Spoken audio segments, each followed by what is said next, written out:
નમસ્કાર, મારું નામ કૃષ્ણા છે અને તમને સર્વને આંતરરાષ્ટ્રીય માતૃભાષા દિવસની હાર્દિક શુભેચ્છાઓ.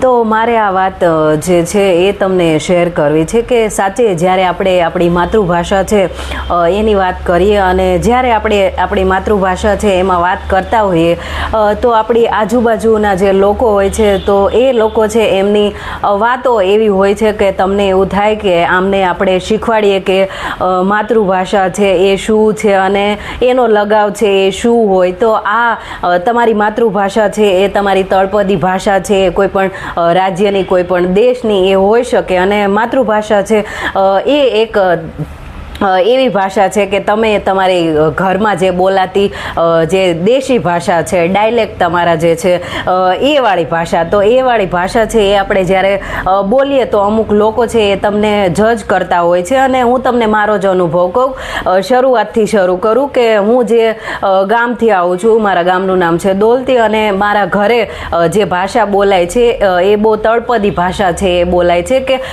શું છે એને કે કાવ એટલે શું એમ. અને આ વાળી ભાષા છે એમાં જ હું મારા ઘરે વાત કરું અને મારા ઘરના અમે આવી રીતે જ વાત કરીએ છીએ.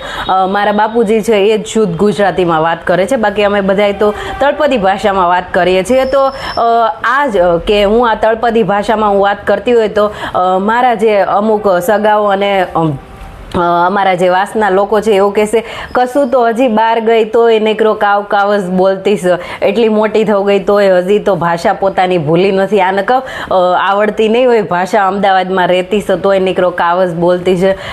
તો આ બધા લોકો માટે અને એમની જે માનસિકતા છે એમના વિશે વાત કરવી છે. અને હવે બીજા ઉપર વાત કરીએ કે જ્યારે તમે સારી કોલેજમાં, સારી યુનિવર્સિટીમાં ભણતા હોય તો ત્યાં લોકો છે એમની મેન્ટાલિટી એવી હોય છે કે તમને ભલે કાંઈ વસ્તુ છે એનું જ્ઞાન ના હોય પણ તમારી જે ભાષા છે એ શુદ્ધ હોવી જોઈએ, તો જ તે તમારી જે ઇફેક્ટ છે એ સારી પડશે. અને આ વાત છે એ મેં ત્યારે સમજી લીધી કે જ્યારે હું MS યુનિવર્સિટી વડોદરા ગઈ તો ત્યાં મેં એવા લોકો જોયા કે જેમને આમ અંદરથી એમને કાંઈ આવડતું નથી, but they speak fluent in English.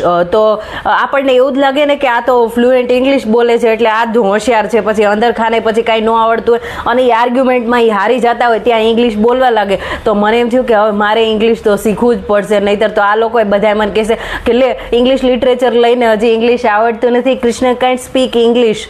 અને when I speak in English my mother tongue always affects.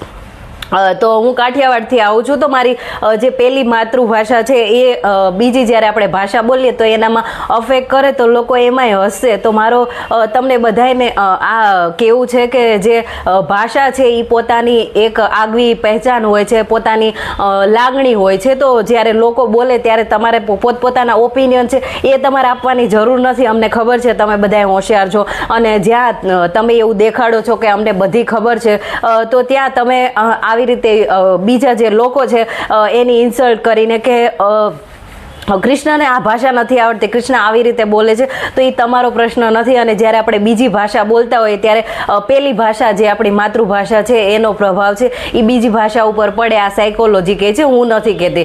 એટલે હવે જ્યારે કોઈ ગુજરાતી બોલે, કોઈ ઇંગ્લિશમાં બોલે, કોઈ હિન્દી બોલે તો એ તૂટેલી ફૂટેલી ઇંગ્લિશ, હિન્દી અને ગુજરાતી બોલે તો તમારે એની ઉપર હસવાની જરૂર નથી, કેમ કે કોઈ વ્યક્તિ છે એ પ્રયત્ન કરે છે અને કોઈ વ્યક્તિ છે પોતાની માતૃભાષામાં વાત કરે છે તો એ મૂર્ખ નથી. એને બધું આવડે છે, બધું એને બધી ભાષા બોલતા આવડે છે, પણ એને ઈચ્છા છે કે એ પોતાની માતૃભાષામાં એના જે સંવેદન છે, લાગણી છે એને પ્રગટ કરે. અને ધન્યવાદ. તમે બીજા લોકો છે એને જજ કરતા એમને સમજજો, જાણજો અને ત્યારે જ જે માતૃભાષા છે એનું મહત્વ છે એ તમે કર્યું એમ ગણાશે. ધન્યવાદ. Thank you everyone.